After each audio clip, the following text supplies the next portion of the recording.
Kiza, et pour mieux comprendre la situation dans le bassin du lac Tchad, retrouvons à Maroua, à l'extrême nord du Cameroun, Saïbou Issa, professeur en histoire et études de sécurité, doyen de la faculté des arts, lettres et sciences humaines de l'université de Maroua. Il est également le coordinateur du centre d'études sur la paix, la sécurité et l'intégration de cette université. Bonsoir, professeur. Bonsoir. Alors, professeur, tout d'abord, quand on parle de la région du bassin du lac Tchad, à quoi est-ce que cela renvoie? Pouvez-vous nous en faire une brève présentation?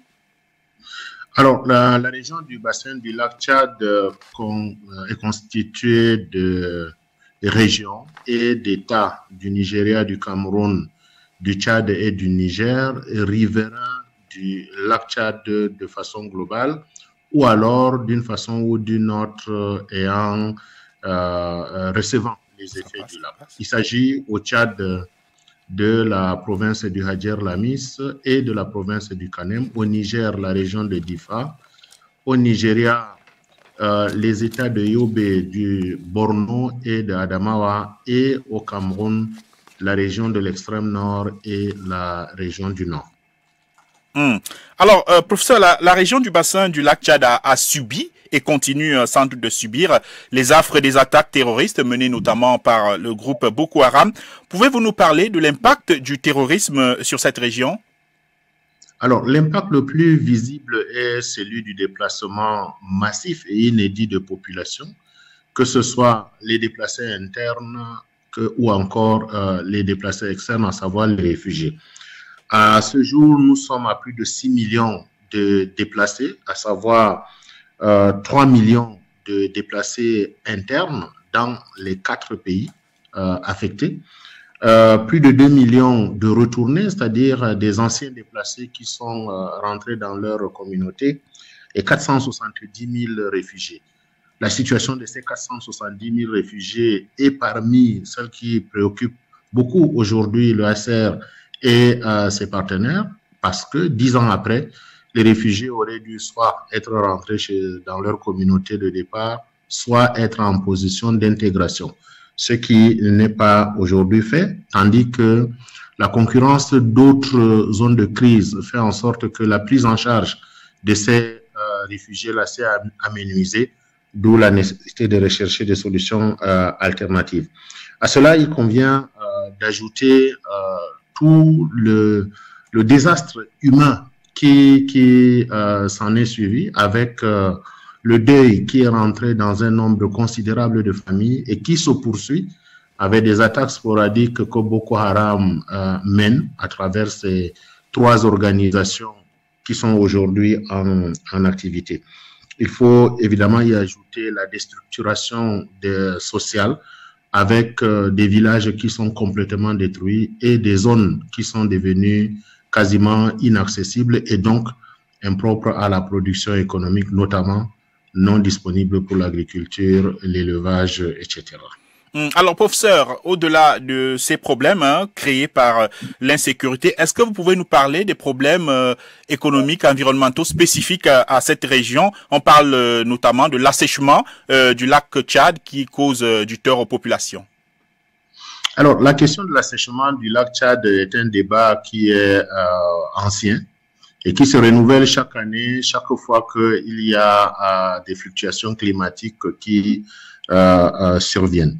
Nous sommes dans une zone où l'alternance des périodes de haute pluie et des périodes de sécheresse est quasiment cyclique et quasiment récurrente, faisant en sorte que des réflexions ont été engagées et des programmes ont été mis en branle au sein de la CBLT, notamment le transfert d'une partie des eaux de l'Ubangi pour renflouer le lac, question de stabiliser cette réserve d'eau qui impacte quand même la vie d'environ 30 millions de personnes tout autour du lac.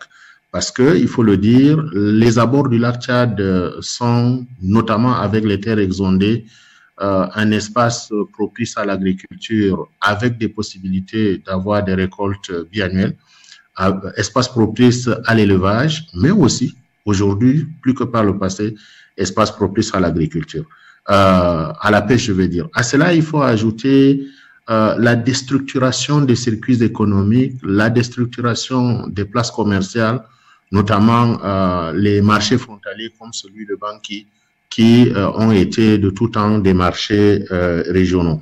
Il faut garder présent à l'esprit que le bassin du lac Tchad a une économie itinérante. L'ensemble des activités productives, qu'il s'agisse de l'agriculture, de l'élevage ou de la pêche, sont des activités qui sont menées par des jeunes et des moins jeunes qui vont d'un point à l'autre, et c'est pour ça que je parle d'une économie itinérante. Lorsqu'il n'est plus possible de se mouvoir d'un point à un autre en sécurité, eh bien alors vous comprenez tous les dommages que Boko Haram fait subir à l'économie rurale, urbaine, depuis aujourd'hui une décennie. Oui, vous avez parlé justement de la CBLT. C'est une commission qui existe depuis quasiment les indépendances des pays de la région qui se sont réunis pour justement créer cette commission-là afin de régler les problèmes qui s'y posent. Comment est-ce que vous jugez le bilan de cette commission?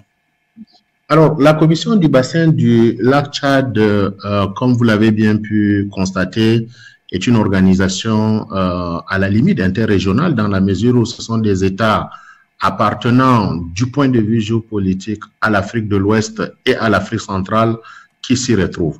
C'est l'une des organisations les plus anciennes parce que mise en place depuis 1964 avec a priori un mandat écologique, mais sous-jacent à ce mandat écologique, il y a une logique de prévention des conflits d'usage des eaux, de manière à ce que la collégialité fasse en sorte que prime sur les unilatéralismes qui auraient eu pour conséquence des conflits entre les États riverains, n'ayant pas tous les mêmes moyens d'exploitation de ces capacités d'exploitation de ces ressources.